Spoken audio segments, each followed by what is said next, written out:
اعوذ باللہ من الشیطان الرجیم بسم اللہ الرحمن الرحیم وقال موسیٰ ربنا انک آتیت فرعون وملأہ زینۃ واموالا فی الحیاۃ الدنیا، اور موسیٰ نے عرض کیا پروردگار تو نے فرعون اور اس کے سرداروں کو زینت چمک دمک عطا کر دی ہے اور اموال عطا کر دی ہیں دنیا کی زندگی میں۔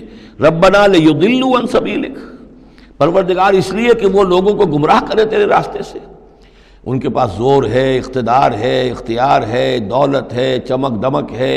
اب ظاہر بات ہے کہ عام لوگ ادھر ہی متوجہ ہوتے ہیں، انہی چیزوں سے اثر قبول کرتے ہیں۔ تو نے دے رکھا ہے، تیرا ہی اختیار ہے، دینے والا تو تو ہی ہے، تو کیا تو نے یہ سب کچھ نے اس لیے دیا ہے کہ یہ تیرے بندوں کو گمراہ کرے؟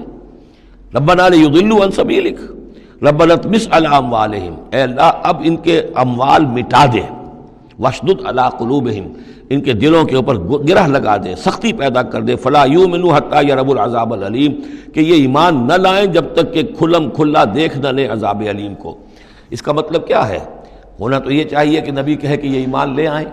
یہ ایک آخری وقت ہوتا ہے جب کہ اتنا بیزار ہو چکا ہو نبی، اور جب کہ اس قدر شدید جو ہے دشمنی کی ہو کفار نے اہل ایمان کے ساتھ، ستایا ہو بری طریقے سے، کہ پھر ایک وقت آ کر وہ کہتے ہیں کہ پروردگار اب اگر یہ ایمان لے آتے ہیں تو ان کے سارے گناہ معاف ہو گئے۔ ایمان کا مطلب تو یہ ہے کہ سارا کیا دھرا اب تک جو کچھ تھا انہوں نے وہ سب ان کو معاف ہو جائے گا، کوئی پکڑ نہیں ہوگی۔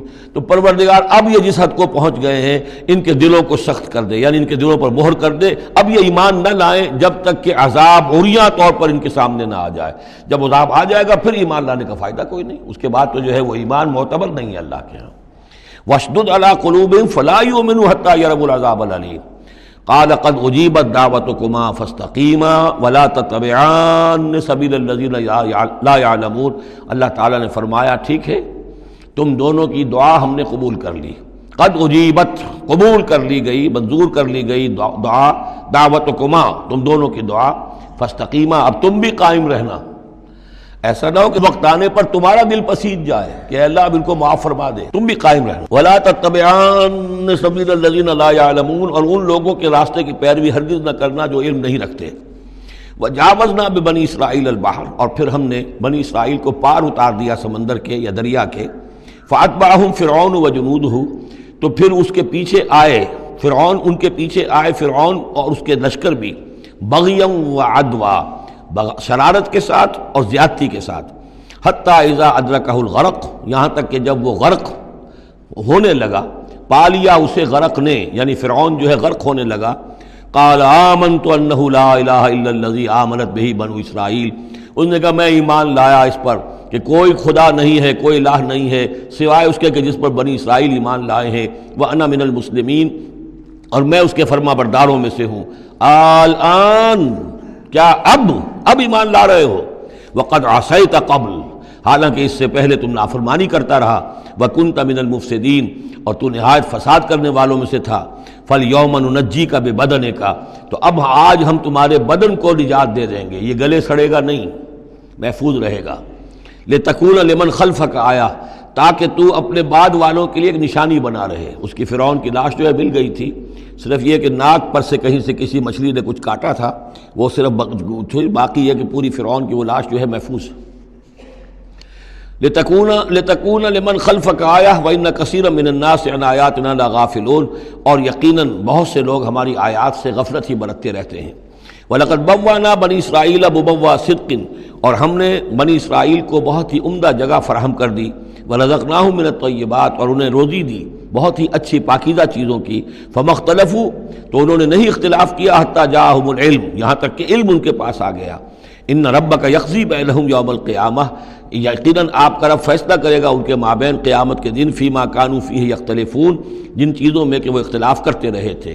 فَإِن كُنتَ فِي شَكٍّ مِّمَّا أَنزَلْنَا إِلَيْكَ، پھر اگر تمہیں کوئی شک ہے اس چیز کے بارے میں کہ جو آپ پر نازل کی ہے ہم نے، بظاہر خطاب حضور سے ہے صلی اللہ علیہ وسلم، لیکن ظاہر بات ہے کہ حضور کے لیے کوئی امکان نہیں کہ آپ کو کوئی شک ہوتا، یہ بظاہر خطاب حضور سے ہے، لیکن یہ حقیقتاً خطاب ہو رہا ہے اہل مکہ سے، کہ اگر تمہیں کوئی شک ہے اس چیز کے بارے میں جو محمد پر نازل ہوئی، لیکن یہ کہ بسا اوقات ایسا ہوتا ہے کہ جن سے کوئی بات کہنی ہوتی ہے اس سے اس قدر نفرت ہو چکی ہو کہ براہ راست انہیں خطاب کرنا بھی انسان کو پسند نہ ہو، تو پھر وہ کسی اور کو خطاب کر کے وہ بات کہتا ہے جو سنانی کسی اور کو ہوتی ہے۔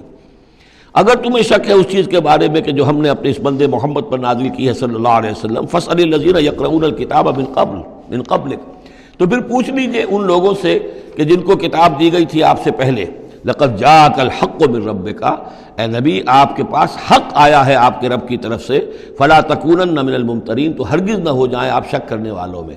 پھر نوٹ کر لیجئے میرے نزدیک یہاں بظاہر خطاب حضور سے ہے، اصل میں روح سخن جو ہے وہ مشرکین عرب سے ہے۔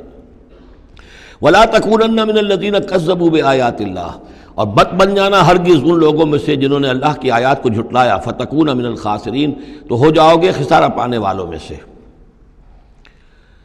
ان الذین حقت علیہم کلمۃ ربک لا یؤمنون، یقیناً جن لوگوں کے اوپر کے تیرے رب کی بات واقع ہو چکی ہے، ثابت ہو چکی ہے، جو قانون خداوندی کی زد میں آ چکے ہیں، جو ضد اور ہٹ درمی کی وجہ سے اپنے دلوں پہ مہر کروا چکے ہیں، وہ ایمان نہیں لائیں گے۔ لا یؤمنون ولو جاءتہم کل آیۃ، چاہے کتنی ہی آیتیں آ جائیں، کتنی ہی نشانیاں آ جائیں، حتی یروا العذاب العلیم، وہ ایمان نہیں لائیں گے جب تک کہ اپنی آنکھوں سے عذاب علیم کو دیکھ نہ لیں۔ جیسے کہ فرعون کا معاملہ ہوا کہ جب غرق ہونے لگا تب ایمان لایا۔ صدق اللہ العظیم۔